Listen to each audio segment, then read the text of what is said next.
Assalamualaikum warahmatullahi wabarakatuh. Halo sobat setia fakta kehidupan. Tidak lupa kami sampaikan salam sehat, salam sejahtera. Semoga tercurah segala bentuk kebaikan dan juga kita semua dalam lindungannya. Seperti biasa, kita akan berbagi kisah dari yang unik, menarik sampai bikin nangis. Mari kita simak kisahnya.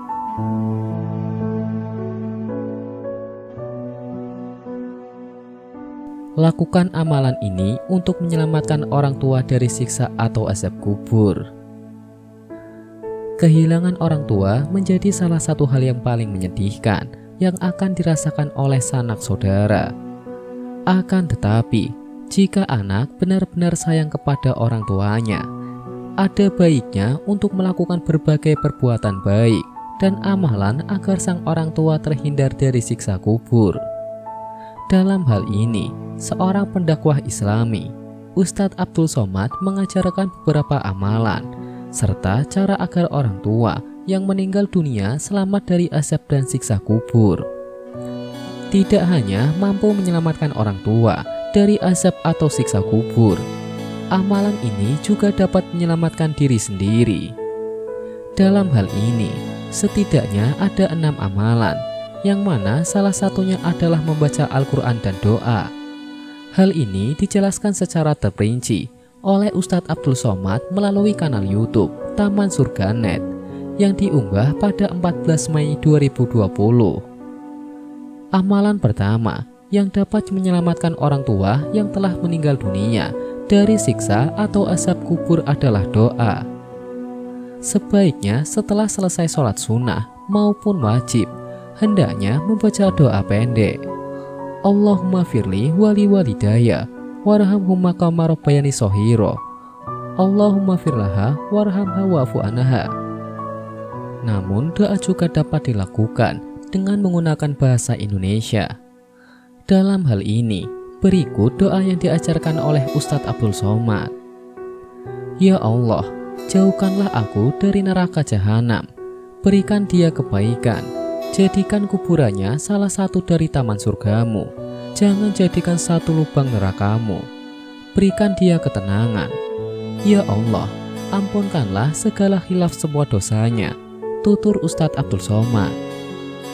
Amalan lain yang dapat menyelamatkan orang tua dari siksa kubur adalah sang anak khatam dalam membaca Al-Quran. Di sini khatam Al-Quran dilakukan dengan niat dan tujuan menghadiahi orang tua yang telah meninggal dunia. Jika susah dalam menghafal Al-Quran, baiknya membaca surat Yasin. Jika tidak bisa membaca Al-Quran, baca Yasin, ungkap Ustadz Abdul Somad. Namun jika membaca surat Yasin masih menjadi beban berat, hendaknya membaca surat Al-Fatihah dan dihadiahkan kepada orang tua. Jurus terakhir yaitu Ummul Quran, yaitu Al-Fatihah, ujar Ustadz Abdul Somad. Ketiga, amalan penyelamat azab kubur dan siksa kubur yaitu bersedekah. Bentuk sedekah tidak harus diberikan dengan uang tunai, namun hal yang benar-benar saat dibutuhkan oleh orang tersebut. Sedekah dengan memberikan makan atau minum, penghilang dahaga maupun lapar, ujar Ustadz Abdul Somad.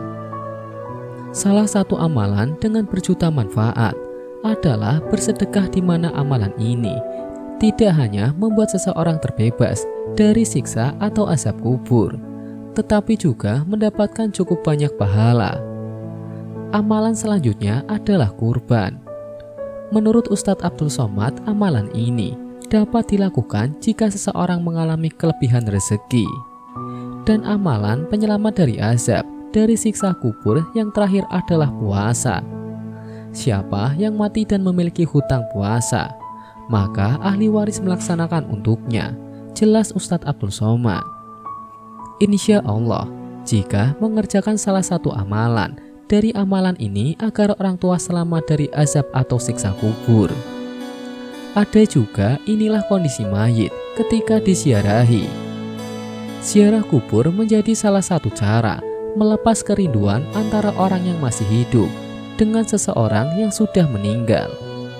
Namun ternyata bukan hanya berziarah saja yang merasa terobati kerinduannya. Tetapi seorang yang telah meninggal itu pun merasa senang sebab mereka mengetahui kehadiran kita. Dikutip dari kitab Ar-Ruhul Ibnul Qayyim, karya Imam Syamsuddin Abi Abdillah bin Qayyim Al-Jauzi, menjelaskan tentang kondisi si jenazah ketika disiarahi tersebut.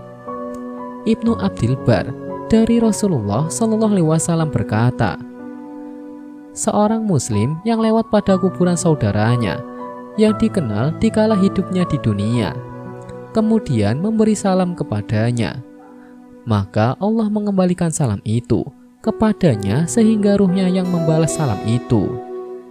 Dalam Sahih Bukhari Muslim dari Ibnu Abdil Bar dari Rasulullah SAW dengan bentuk yang berbeda-beda, disebutkan bahwa beliau memanggil nama-nama mereka, ya Fulan, Ibnu Fulan, apakah kalian benar-benar mendapatkan apa yang telah dijanjikan Allah buat kalian itu? Sedangkan aku sendiri benar-benar telah mendapatkan apa yang telah Allah janjikan untukku. Umar berkata, ya Rasulullah, mengapa Tuhan berbicara dengan mereka yang telah jadi bangkai itu? Beliau menjawab, demi Allah, kamu tidak lebih mendengar pembicaraanku dengan mereka. Cuma sayang, mereka tidak bisa menjawab.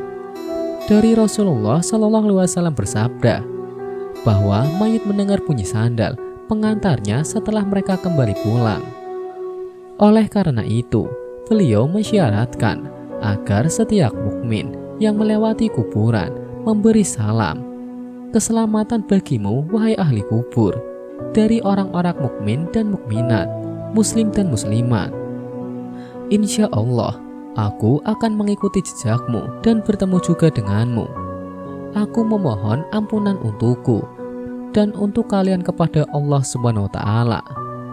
Para ulama salaf telah sepakat berdasarkan astah bahwa mayit atau jenazah memang mendengar salam dari orang yang hidup serta merasa gembira.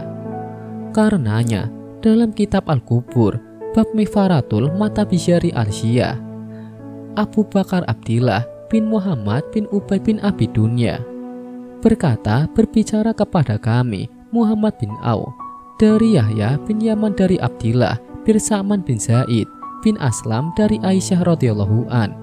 Rasulullah SAW bersabda bahwa seseorang yang datang berziarah ke kuburan saudaranya, teman dan keluarganya, kemudian duduk di samping kuburannya, maka si mayit merasa suka dan membalas kepadanya hingga ia berdiri pulang. Berdasarkan pendapat-pendapat para ulama itu, meskipun terhalang dengan alam yang berbeda, orang yang telah mati dapat merasakan kehadiran kita ketika kita mengunjungi makamnya. Oleh karena itu, jika kita melewati kuburan, janganlah lupa untuk memberikan salam kepada mereka. Semoga kisah di atas bisa menjadi pelajaran untuk kita semua. Sekian, wallahu a'lam bishawab.